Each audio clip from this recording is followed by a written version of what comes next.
ನಮಸ್ಕಾರ ಎಲ್ಲರಿಗೂ welcome back to Chaitra Vijay vlogs. ನಾವು ಚೆನ್ನಾಗಿದ್ದೀವಿ, ನೀವೆಲ್ಲರೂ ಚೆನ್ನಾಗಿದ್ದೀರಾ ಅಂತ ಭಾವಿಸ್ತಾ ಇದ್ದೀನಿ. ಬನ್ನಿ ಇವತ್ತಿನ ವ್ಲಾಗ್ನ ಸ್ಟಾರ್ಟ್ ಮಾಡೋಣ. ಇವತ್ತು ನಾನು ಹೋಟೆಲ್ ಸ್ಟೈಲಲ್ಲಿ, ಪರ್ಟಿಕ್ಯುಲರ್ಲಿ ಹೇಳಬೇಕಂದ್ರೆ ವಿದ್ಯಾರ್ಥಿ ಭವನ್ ಸ್ಟೈಲಲ್ಲಿ ದೋಸೆ ಮಾಡೋದು ಹೇಗೆ ಅಂತ ತೋರಿಸ್ತಾ ಇದ್ದೀನಿ. ನೀವು ಇದೇ ಮೆಜರ್ಮೆಂಟ್ಸ್ನ ಫಾಲೋ ಮಾಡಿದ್ರೆ ಪಕ್ಕ ಟೇಸ್ಟಿಯಾಗಿರೋ ದೋಸೆನ ಮನೆಯಲ್ಲೇ ಮಾಡ್ಕೋಬೋದು. ರೆಸ್ಟೋರೆಂಟ್ ಹೋಟೆಲ್ ಸ್ಟೈಲ್ ದೋಸೆನ. ಬನ್ನಿ ಸ್ಟಾರ್ಟ್ ಮಾಡೋಣ. ಇಲ್ಲಿ ದೋಸೆ ಮಾಡೋದಕ್ಕೆ ನಾನೊಂದು ಗ್ಲಾಸಲ್ಲಿ 2 ಗ್ಲಾಸಷ್ಟು ದೋಸೆ ಅಕ್ಕಿ, ಇಲ್ಲಾಂದರೆ ಸೊಸೈಟಿ ರೇಷನ್ ಅಕ್ಕಿ ಅಂತಾರಲ್ಲ ಅದನ್ನು ತೊಗೊಂಡಿದ್ದೀನಿ. ಮತ್ತು 2 ಗ್ಲಾಸಷ್ಟು ರೆಡ್ ರೈಸ್ ತೊಗೊಂಡಿದ್ದೀನಿ. ಇದನ್ನು ಹಾಕೋದ್ರಿಂದನೇ ನಮಗೆ ಒಳ್ಳೆ ಕಲರ್ ಬರುತ್ತೆ. ಮತ್ತು ಒಂದು 2 ಸ್ಪೂನಷ್ಟು ಕಡಲೆಬೇಳೆ, 2 ಸ್ಪೂನಷ್ಟು ತೊಗರಿಬೇಳೆ ಮತ್ತು ಅರ್ಧ ಸ್ಪೂನಷ್ಟು ಮೆಂತ್ಯ ಕಾಳನ್ನು ಹಾಕೋತಾ ಇದ್ದೀನಿ. ಸೊ 4 ಗ್ಲಾಸು ರೈಸ್ ಇದೆ ಅಲ್ವಾ, ಅದಕ್ಕೆ 1 ಗ್ಲಾಸಷ್ಟು ಉದ್ದಿನಬೇಳೆ ಹಾಕೋತಾ ಇದ್ದೀನಿ. ಬೇಕಂದರೆ ಇನ್ನು 1 ಸ್ಪೂನ್ ಎಕ್ಸ್ಟ್ರಾ ಹಾಕೋಬೋದು. 1 ಗ್ಲಾಸ್ ಹಾಕಿದ್ರೆ ಕರೆಕ್ಟಾಗಿ ಸರಿ ಹೋಗುತ್ತೆ. ಮತ್ತು 1 ಹಿಡಿಯಷ್ಟು ಅವಲಕ್ಕಿನ ಬಳಸ್ತಾ ಇದ್ದೀನಿ. ಅವಲಕ್ಕಿ ಕೂಡ ಅಷ್ಟೇ, ನಾನು ರೆಡ್ ಕಲರ್ನೇ ತೊಗೊಂಡಿದ್ದೀನಿ. ಇದನ್ನಂತೂ 4-5 ಸಲ ಚೆನ್ನಾಗಿ ತೊಳೆದಿದ್ದೀನಿ. ಈಗ ನೀರಲ್ಲಿ ಒಂದು 5 to 6 hours ಅಂತೂ ಚೆನ್ನಾಗಿ ನೆನೆಬೇಕು. ಒಂದು 8 ಗಂಟೆ ನೆನೆಸಿದ್ರೆ ಅಂತೂ ಇನ್ನೂ ಒಳ್ಳೆಯದು, ಯಾಕಂದರೆ ಇದರಲ್ಲಿ ರೆಡ್ ರೈಸ್ ಇರುತ್ತಲ್ಲ, ಸ್ವಲ್ಪ ಟೈಮ್ ತೊಗೊಳುತ್ತೆ. ಇದೊಂದು 2 hour ನೆನೆಸಿದ್ರೆ ಸಾಕಾಗುತ್ತೆ. ಇದೇನು ತುಂಬ ಹೊತ್ತು ನೆನೆಸೋದು ಬೇಡ. ನೀವು 1 or 2 hours ಮುಂಚೆ ನೆನೆಸಿದ್ರು ಕೂಡ ಸಾಕು. ನಾನಿಲ್ಲಿ ಯೂಸ್ ಮಾಡ್ತಾ ಇರೋ ಕೆಂಪಕ್ಕಿ ಸ್ವಲ್ಪ ಗಟ್ಟಿಯಾಗಿರುತ್ತೆ. ಮಾಮೂಲಿ ಬಿಳಿ ಅಕ್ಕಿ ಬೇಗ ನೆಂದೋಗ್ಬಿಡುತ್ತೆ. ನಾವಿಲ್ಲಿ ಕೆಂಪಕ್ಕಿ ಬಳಸ್ತಾ ಇರೋದ್ರಿಂದ ಮಿನಿಮಮ್ 8 hours ಅಂತೂ ಇದನ್ನು ನೆನೆಸಲೇಬೇಕು, ಇಲ್ಲಾಂದರೆ ಸರಿಯಾಗಿ ಗ್ರೈಂಡ್ ಆಗಲ್ಲ. ಇದನ್ನು ಹೇಗೆ ರುಬ್ಬೋದಂತನೂ ತೋರಿಸ್ತೀನಿ. ರುಬ್ಬೋದು ಕೂಡ ಇಂಪಾರ್ಟೆಂಟ್ ಇದರಲ್ಲಿ. ಇದು ಜಸ್ಟ್ ನಾವು ರುಬ್ಬೋದಕ್ಕಿಂತ 1 hour ಮುಂಚೆ ಇದನ್ನು ನೆನೆಸ್ಕೊಂಡ್ರೆ ಸಾಕು.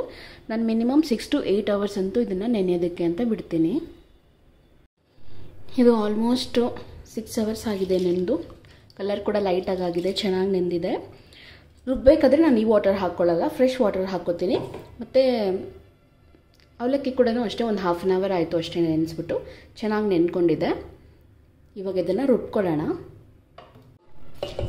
ನಾನು ಆದಷ್ಟು ಚಿಕ್ಕ ಜಾರಲ್ಲೇ ರುಬ್ಕೊಳ್ಳೋಕೆ ಟ್ರೈ ಮಾಡ್ತೀನಿ, ಯಾಕಂದರೆ ದೋಸೆಗೆ ಒಂದು ಸ್ವಲ್ಪ ನುಣ್ಣಗಿರಬೇಕು.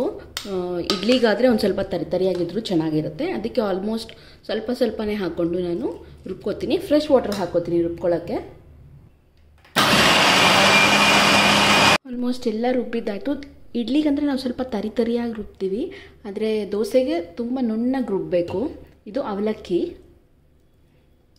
ರೆಡ್ ರೈಸು ಮತ್ತು ರೆಡ್ ಪೋಹ ಆಗಿರೋದಕ್ಕೆ ಕಲರ್ ಇದು ಬೆಳ್ಳಗೆ ಬರೋಲ್ಲ, ಸ್ವಲ್ಪ ಕೆಂಪಗೆ ಬರುತ್ತೆ, ಬಟ್ ಟೇಸ್ಟಿಯಾಗಿರುತ್ತೆ. ಆದಷ್ಟು ನುಣ್ಣಗೆ ರುಬ್ಕೊಳ್ಳಿ. ಇದನ್ನು ನಾನು ಆದಷ್ಟು ಗಟ್ಟಿಯಾಗಿ ನೀರು ಕಮ್ಮಿ ಹಾಕಿಬಿಟ್ಟೆ ರುಬ್ಕೊಂಡಿದ್ದೀನಿ. ಒಂದಿಷ್ಟು ಉಪ್ಪು ಹಾಕ್ತಾಯಿದ್ದೀನಿ. ಉಪ್ಪು ಹಾಕ್ಬಿಟ್ಟು ಕೈಯಲ್ಲೇ ಚೆನ್ನಾಗಿ ತಿರುಗಿಸೋದ್ರಿಂದ ಫರ್ಮೆಂಟೇಷನ್ ಚೆನ್ನಾಗಾಗತ್ತೆ. ಆದಷ್ಟು ಕೈಯಲ್ಲೇ ತಿರುಗಿಸಿ ನೀವು. ಇದು ಚೆನ್ನಾಗಿ ಮಿಕ್ಸ್ ಆಗಬೇಕು. ಈಗ ಅರ್ಧ ಬಟ್ಲಿದಿಲ್ಲ, ಬೆಳಗ್ಗೆ ಅಷ್ಟೊತ್ತಿಗೆ ಫುಲ್ ಆಗಿಬಿಟ್ಟಿರುತ್ತೆ. ಈ ಅವಲಕ್ಕಿ ಮತ್ತು ಇದು ಎಲ್ಲ ಮಿಕ್ಸ್ ಆಗಬೇಕು.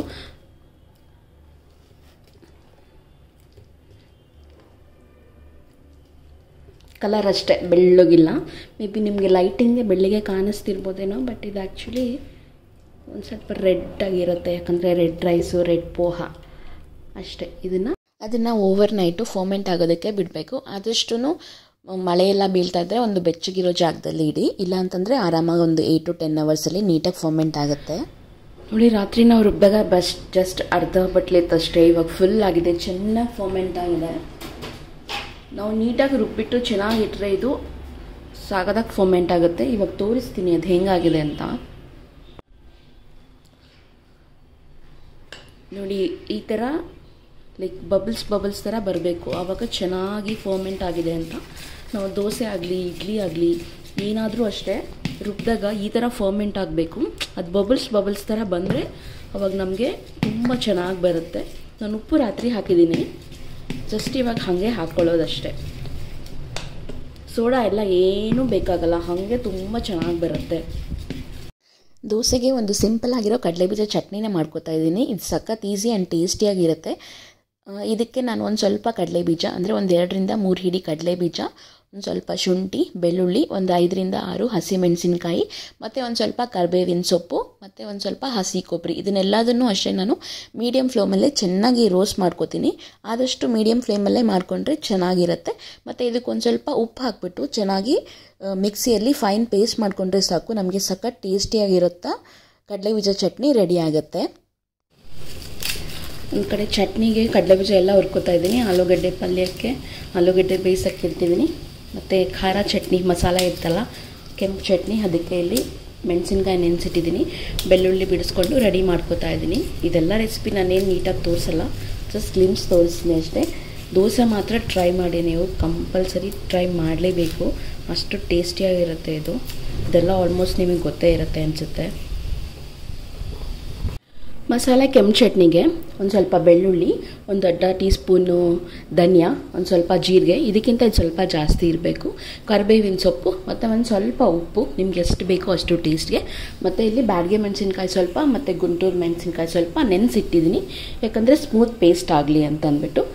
ನಿಮಗೆ ರೇಷಿಯೋ ನೋಡಿದ್ರೆ ಇದ್ರಲ್ಲಿ ಅರ್ಥ ಆಗುತ್ತೆ ಅನಿಸುತ್ತೆ. ಇದೊಂದು ಅರ್ಧ ಗಂಟೆಯಿಂದ 1 ಗಂಟೆ ಚೆನ್ನಾಗಿ ನೆನೆಸಿದಾದ್ಮೇಲೆ ಮಿಕ್ಸಿಯಲ್ಲಿ ಹಾಕಿ ನುಣ್ಣಗೆ ಪೇಸ್ಟ್ ಮಾಡಿಕೊಂಡ್ರೆ ರೆಡ್ ಚಟ್ನಿ ರೆಡಿ. ಅದೇ ಮಸಾಲೆ ದೋಸೆ ಮೇಲೆ ಬಳಿತಾರಲ್ಲ ರೆಡ್ ಕಲರ್ ಚಟ್ನಿ, ಅದು ಇಷ್ಟೇ ಬೇಕಾಗಿರೋದು ಅದಕ್ಕೆ ಇಂಗ್ರೀಡಿಯೆಂಟ್ಸ್.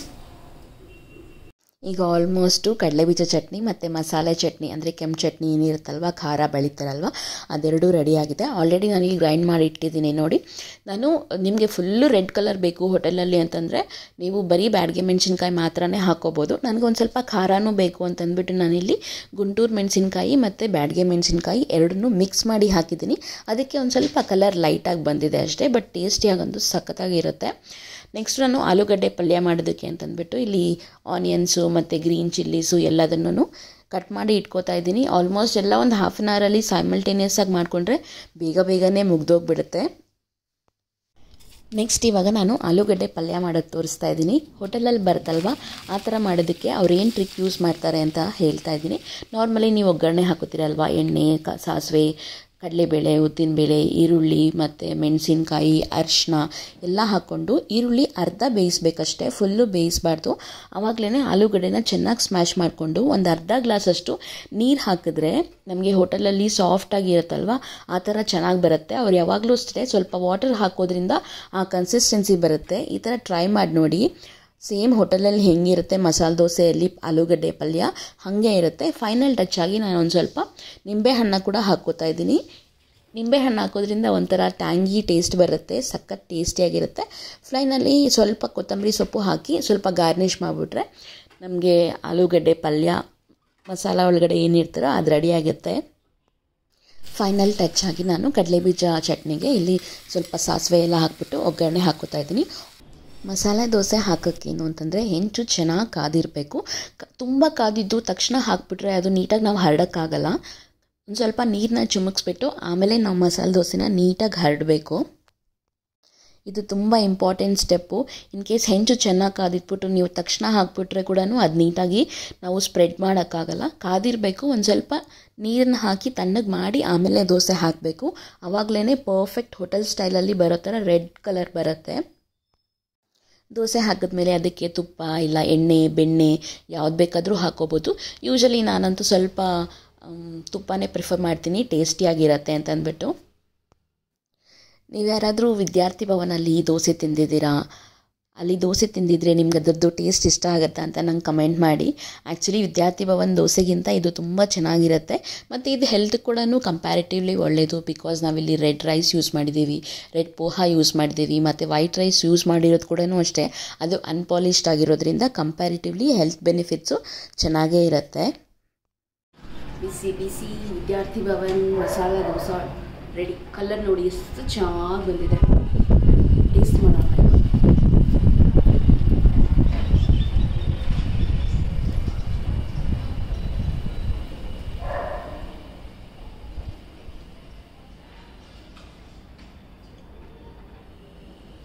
ನಿಜವಾಗ್ಲೂ ಸಾಕಾಗಿದೆ. ಎಲ್ಲರೂ ಒಂದ್ಸರಿ ಏನಾದರೂ ಟ್ರೈ ಮಾಡಲೇಬೇಕು. ಬಾ ವಿಜಯ್ ಇದೆ, ಇದು ಓಕೆ, ಪರವಾಗಿಲ್ಲ. ಸೂಪರ್ ಆಗಿದೆ. ಅದು ತುಪ್ಪ ಫ್ಲೇವರ್. ನಮ್ಮ ಮನೇಲಂತೂ ಎಲ್ಲರಿಗೂ ದೋಸೆ ಅಂದರೆ ಇಷ್ಟನೇ. ಎಲ್ಲರೂ ದೋಸೆ ಲವರ್ಸೆ. ಅದರಲ್ಲೂ ವಿಜಯ್ಗಂತೂ ನೀವು 3 ಹೊತ್ತು ದೋಸೆ ಕೊಟ್ಟರು ತಿಂತಾರೆ, ಅಷ್ಟೊಂದು ಇಷ್ಟ. ಫ್ರೀಕ್ವೆಂಟ್ಲಿ ನಮ್ಮ ಮನೇಲಂತೂ ನಾವು ದೋಸೆ ಬ್ಯಾಟರ್ ಇಟ್ಕೊಂಡೇ ಇರ್ತೀವಿ, ಮಾಡ್ತಾನೇ ಇರ್ತೀವಿ. ನಿಮ್ಮೆಲ್ಲರಿಗೂ ದೋಸೆ ಅಂದರೆ ಇಷ್ಟನಾ? ದೋಸೆ ಅಂದರೆ ಯಾವ ದೋಸೆ ಇಷ್ಟ? Plane dosa, masala dosa, R onion dosa, ಖಾರಂ dosa. ಈಗಲಂತೂ ಸಿಕ್ಕಾಪಟ್ಟೆ ವೆರೈಟೀಸ್ ಬಂದುಬಿಟ್ಟು ನಮ್ಮ ಒರಿಜಿನಾಲಿಟಿ ಆಫ್ ದೋಸೆನೇ ಹಾಳು ಮಾಡಿಬಿಟ್ಟಿದೆ. ಪುಡಿ ದೋಸೆ, ಗೀ ದೋಸೆ, ಪಿಜ್ಜಾ ದೋಸೆ ಅಂತ ಅದೆಲ್ಲ ನನಗೆ ಇಷ್ಟನೇ ಆಗಲ್ಲ. ಪ್ಲೇನಾಗಿ ನಾವು ಮನೆಯಲ್ಲಿ ಮುಂಚೆ ಹೇಗೆ ಮಾಡ್ಕೋತಿದ್ವಲ್ಲ, ಮಸಾಲೆ ದೋಸೆ ಖಾರ ಹಾಕ್ಬಿಟ್ಟು, ಆ ಥರದ್ದಷ್ಟೇ ಇಷ್ಟ ಆಗುತ್ತೆ. ಈ pizza dosa, cheese dosa, vada pav dosa, burger ಅದೆಲ್ಲ ಇಷ್ಟನೇ ಆಗಲ್ಲ ನಮಗಂತೂ. ಈ ಥರ ಅಥೆಂಟಿಕ್ಕಾಗಿ ಮಾಡ್ಕೊಂಡ್ರೇ ನಮ್ಗೆ ಇಷ್ಟ. ಆ್ಯಂಡ್ ಮಸಾಲ ದೋಸೆನ ಇದೇ ಥರ ತಿನ್ನಬೇಕು. ಸೆಂಟ್ರಲ್ಲಿ ಓಪನ್ ಮಾಡಿದ್ರೆ ನಮಗೆ ಪಲ್ಯ, ಅದು ಮಸಾಲೆ ಎಲ್ಲನೂ ಈಚ್ ಬೈಟ್ಗೂ ನಮಗೆ ಸಿಗುತ್ತೆ. ನನಗೊಂದು ಸ್ವಲ್ಪ ಎಕ್ಸ್ಟ್ರಾ ಪಲ್ಯ ಇದ್ರೇ ಇಷ್ಟ. ಅದಕ್ಕೆ ನಾನು ಮಸಾಲೆ ದೋಸೆ ಜೊತೆನೂ ಕೂಡ ಸ್ವಲ್ಪ ಆಲೂಗಡ್ಡೆ ಪಲ್ಯನ ಇಟ್ಕೊಂಡು ತಿಂತೀನಿ. ನೀವು ಹೀಗೇನಾ? ಹಲೋ, ಇದು ನೆಕ್ಸ್ಟ್ ಡೇ. ನೆನ್ನೆ ಮಾಡಿದ್ದು ದೋಸೆ ಹಿಟ್ಟು ಹಾಗೆ ಉಳಿದಿತ್ತಲ್ವ, ಸೊ ಅದರಲ್ಲಿ ಇವತ್ತು ಆನಿಯನ್ ದೋಸೆ ಮಾಡಬೇಕು ಅಂತ ಅಂದ್ಬಿಟ್ಟು ಪ್ರಿಪೇರ್ ಮಾಡ್ಕೋತಾ ಇದ್ದೀನಿ. ಸೇಮ್ ಬ್ಯಾಟರ್ಗೆ ಆನಿಯನ್ನ ಚಿಕ್ಕ ಚಿಕ್ಕದಾಗಿ ಕಟ್ ಮಾಡಿ ಇಟ್ಕೊಂಡಿದ್ದೀನಿ. ಒಂದು ಸ್ವಲ್ಪ ಟೇಸ್ಟಿಯಾಗಿರಲಿ, ಸಪ್ಪ ಸಪ್ಪ ಇರಬಾರ್ದು ಆನಿಯನ್ ಅಂತಂದ್ಬಿಟ್ಟು ಇದಕ್ಕೆ ಒಂದು ಸ್ವಲ್ಪ ಪುಡಿ ಉಪ್ಪು ಮತ್ತು ಒಂದು ಸ್ವಲ್ಪ ನಿಂಬೆ ಹಣ್ಣಿನ ರಸ. ಈ ಥರ ಮಾಡಿ ನೋಡಿ, ನೀವೇನಾದರೂ ಆನಿಯನ್ ದೋಸೆ ಮಾಡ್ತಾಯಿದ್ರಿ ಮನೆಯಲ್ಲಿ, ಇದಂತೂ ಸಿಕ್ಕಾಪಡೆ ಸಖತ್ತಾಗಿರುತ್ತೆ. ಒಂದು ಸ್ವಲ್ಪ ಖಾರದ ಪುಡಿ ಆ್ಯಂಡ್ ಅಷ್ಟೇ, ಉಪ್ಪು, ನಿಂಬೆಹಣ್ಣು, ಖಾರದ ಪುಡಿ ಹಾಕ್ಬಿಟ್ಟು ಚೆನ್ನಾಗಿ ಮಿಕ್ಸ್ ಮಾಡ್ಕೋಬೇಕು. ನೀವು ಯಾರಾದರೂ ಟ್ರೈ ಮಾಡಿಲ್ಲ ಅಂದರೆ ಈ ಥರದೊಂದು ಟ್ರೈ ಮಾಡಿ, ಸಖತ್ ಟೇಸ್ಟಿಯಾಗಿರುತ್ತೆ. ಚೆನ್ನಾಗಿ ಇದನ್ನು ಕೈಯಲ್ಲೇ ಮಿಕ್ಸ್ ಮಾಡ್ಕೊಳ್ಳಿ. ಆವಾಗ ಈರುಳ್ಳಿಗೆ ಉಪ್ಪು, ಖಾರ ಲೈಟಾಗಿರಬೇಕು, ಜಾಸ್ತಿ ಬೇಡ, ಮತ್ತು ನಿಂಬೆಹಣ್ಣು ಇಷ್ಟು ಹಾಕಿ ಸೂಪರಾಗಿರುತ್ತೆ. ಆನಿಯನ್ ದೋಸೆ ಹಾಕಬೇಕಂದ್ರೆ ಹರಡಬಾರ್ದು, ಜಸ್ಟ್ ಒಂದು ಸೌಟ್ಗಿಂತ ಒಂದು ಸ್ವಲ್ಪ ಇಷ್ಟು ಹಾಕಿಬಿಟ್ಟು ಅದ್ರ ಮೇಲೆ ಆನಿಯನ್ಸ್ ಹಾಕಬೇಕು.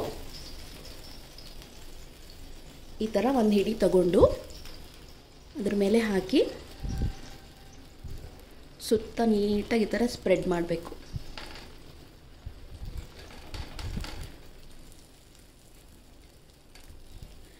ಇನ್ನೂ ದೊಡ್ಡದಾಗಿ ಬೇಕು ಅಂದರೆ ದೊಡ್ಡದಾಗಿ ಹಾಕೋಬೋದು. ನಾನು ಮೀಡಿಯಮ್ ಸೈಜಲ್ಲಿ ಹಾಕೋತಾ ಇದ್ದೀನಿ.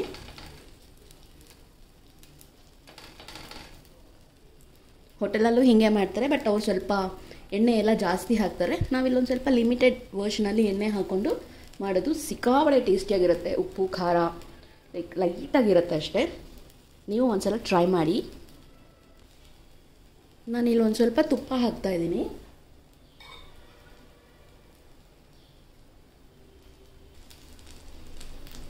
ಇದು ನಾರ್ಮಲ್ ದೋಸೆಗಿಂತ ಸ್ವಲ್ಪ ಟೈಮ್ ಜಾಸ್ತಿ ತೊಗೊಳ್ಳೋದಕ್ಕೆ, ಬೇಯೋದಕ್ಕೆ. ಆರಾಮಾಗಿ ಪೇಷನ್ಸಿಂದ ಮಾಡಿ. ಈ ಥರದ್ದು ಒಂದು ಆನಿಯನ್ ದೋಸೆ, ಒಂದು ಪ್ಲೇನ್ ದೋಸೆ ತಿನ್ಕೊಂಡ್ರೆ ಸಾಕು, ಹೊಟ್ಟೆ ತುಂಬೋಗುತ್ತೆ. ಆ್ಯಕ್ಚುಲಿ ಒಂದು ಆನಿಯನ್ ದೋಸೆನೇ ಸಾಕು, ಬಟ್ ಮನೇಲಿ ಮಾಡಿದಾಗ ಇನ್ನೊಂದು ಪ್ಲೇನ್ ದೋಸೆ, 2 ಆನಿಯನ್ ದೋಸೆ ಅಂತೂ ತಿನ್ನೋಕ್ಕಾಗೋದೇ ಇಲ್ಲ. ಇದು ಒಂದು ಟೈಮ್ ತೊಗೊಳತ್ತೆ. ಆರಾಮಾಗಿ ನೋಡಿಕೊಂಡು ನಿಧಾನಕ್ಕೆ ಎತ್ತಬೇಕು. ವಾವ್, ಸಖತ್ ಕಲರ್ ಬಂದಿದೆ. ಬಿಕಾಸ್ ಕೆಂಪು ಅಕ್ಕಿ ಹಾಕಿದ್ದೀವಲ್ಲ, ಅದಕ್ಕೆ. ಸೇಮ್ ನೆನ್ನೆ ಏನು ಮಾಡಿದ್ನಲ್ಲ ಅದೇ ಬ್ಯಾಟರು.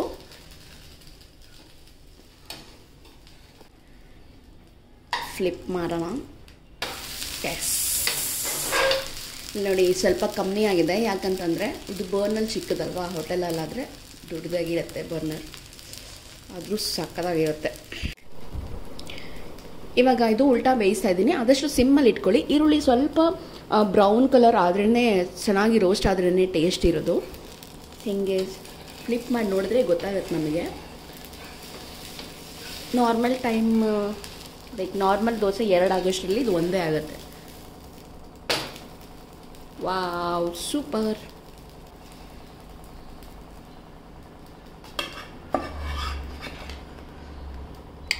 ಆನಿಯನ್ ದೋಸೆ ಸೇಮ್ ನೆನ್ನೆ ದೋಸೆ ಬ್ಯಾಟ್ರಲ್ಲಿ ವಿದ್ಯಾರ್ಥಿ ಭವನ್ ಸ್ಟೈಲಲ್ಲಿ ಮಸಾಲೆ ದೋಸೆ ಮಾಡಿದೆ. ಇವತ್ತು ಆನಿಯನ್ ದೋಸೆ ಮಾಡಿದೆ. ನೋಡಿ ಏನು ಸಖತ್ತಾಗಿದೆ. ಟೇಸ್ಟ್ ಮಾಡೋಣ ಈಗ. ಚಟ್ನಿ ಅಷ್ಟೇ, ನಿನ್ನೆ ಸಪ್ರೇಟ್ ಮಾಡಿದ್ದೆ, ಇವತ್ತು ಸಪ್ರೇಟ್ ಮಾಡಿದ್ದೀನಿ. ಬೇರೆ ಥರ ಚಟ್ನಿ ಮಾಡಿದ್ದೀನಿ ಇವತ್ತು.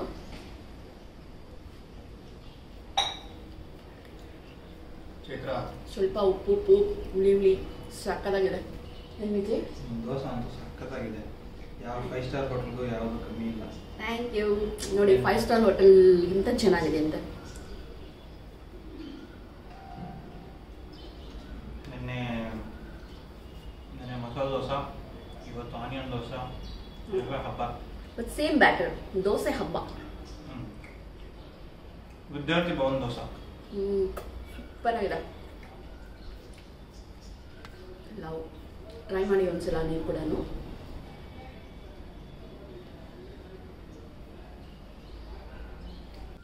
ಇದಾಗಿತ್ತು ಇವತ್ತಿನ ನಮ್ಮ ವ್ಲಾಗ್. ಒಂದೇ ಬ್ಯಾಟರಲ್ಲಿ ಲೈಕ್ ವಿದ್ಯಾರ್ಥಿ ಭವನ್ ಮಸಾಲ ದೋಸೆ ಹೇಗೆ ಮಾಡೋದು ಅಂತ ರೆಸಿಪಿನೂ ತೋರಿಸಿದ್ದೀನಿ. ಆಲ್ಮೋಸ್ಟ್ ಸೇಮ್ ಅದೇ ಥರ ಇತ್ತು, ಸಕ್ಕತ್ತಾಗಿತ್ತು. ಇನ್ಫ್ಯಾಕ್ಟ್ ವಿಜಯ್ ಅದಕ್ಕಿಂತ ಹೆಲ್ದಿಯಾಗಿತ್ತು, ಬಿಕಾಸ್ ಅಲ್ಲಿ ತುಂಬ ಎಣ್ಣೆ ತುಪ್ಪ ಎಲ್ಲ ಯೂಸ್ ಮಾಡ್ತಾರೆ. ನಮಗೆ ಮನೆಯಲ್ಲೇ ಮಾಡ್ಕೊಳ್ಳೋದ್ರಿಂದ ಒಂದು ಸ್ವಲ್ಪ ನಾವು ಅದನ್ನು ನೋಡ್ಕೊಂಡು ಹಾಕೋಬೋದು. ಅದೇ ಬ್ಯಾಟ್ರಲ್ಲಿ ಆನಿಯನ್ ದೋಸೆನೂ ಹೇಗೆ ಮಾಡೋದು ಅಂತ ತೋರಿಸಿದ್ದೀನಿ. ಈ ವ್ಲಾಗ್ ನಿಮ್ಗೆ ಇಷ್ಟ ಆಗಿದೆ ಅಂತ ಅಂದ್ಕೊಳ್ತೀನಿ. ಇದೇ ಥರ ನಿಮಗೆ ಬೇರೆ ಏನಾದರೂ ರೆಸಿಪೀಸ್ ಬೇಕು ಅಂದರೆ ನನ್ನ ಕಮೆಂಟ್ ಬಾಕ್ಸಲ್ಲಿ ಕಮೆಂಟ್ ಮಾಡಿ ಸಜೆಸ್ಟ್ ಮಾಡಿ. ನನ್ನ ವರ್ಷನಲ್ಲಿ ನಾನು ಅದನ್ನು ಹೇಗೆ ಮಾಡ್ತೀನಿ ಅಂತಲೂ ತೋರಿಸ್ಕೊಡ್ತೀನಿ. ಈ ವ್ಲಾಗ್ ನಿಮ್ಗೆ ಇಷ್ಟ ಆಗಿದ್ರೆ ಲೈಕ್ ಮಾಡಿ, ಕಾಮೆಂಟ್ ಮಾಡಿ, ಶೇರ್ ಮಾಡಿ. ಮತ್ತು ನಮ್ಮ ಚಾನಲ್ಗಿನ್ನೂ ಯಾರು ಸಬ್ಸ್ಕ್ರೈಬ್ ಮಾಡದೆ ನೋಡ್ತಾ ಇದ್ದೀರೋ ದಯವಿಟ್ಟು ಸಬ್ಸ್ಕ್ರೈಬ್ ಮಾಡ್ಕೊಳ್ಳಿ. ಆಲ್ರೆಡಿ ಸಬ್ಸ್ಕ್ರೈಬ್ ಮಾಡ್ಕೊಂಡು ನೋಡ್ತಾ ಸಪೋರ್ಟ್ ಮಾಡ್ತಾ ಇರೋರಿಗೆ ತುಂಬ ಥ್ಯಾಂಕ್ ಯು ಹೇಳೋಕ್ಕೆ ಇಷ್ಟಪಡ್ತೀನಿ. ನೀವು ಮಾಡೋ ಒಂದು ಲೈಕ್ ಕಮೆಂಟು ನನ್ನ ವಿಡಿಯೋನ ಬೇರೆಯವ್ರಿಗೆ ಸಜೆಸ್ಟ್ ಮಾಡೋದಕ್ಕೆ ತುಂಬ ಹೆಲ್ಪ್ ಮಾಡುತ್ತೆ. Please consider subscribing. Thank you. Bye bye.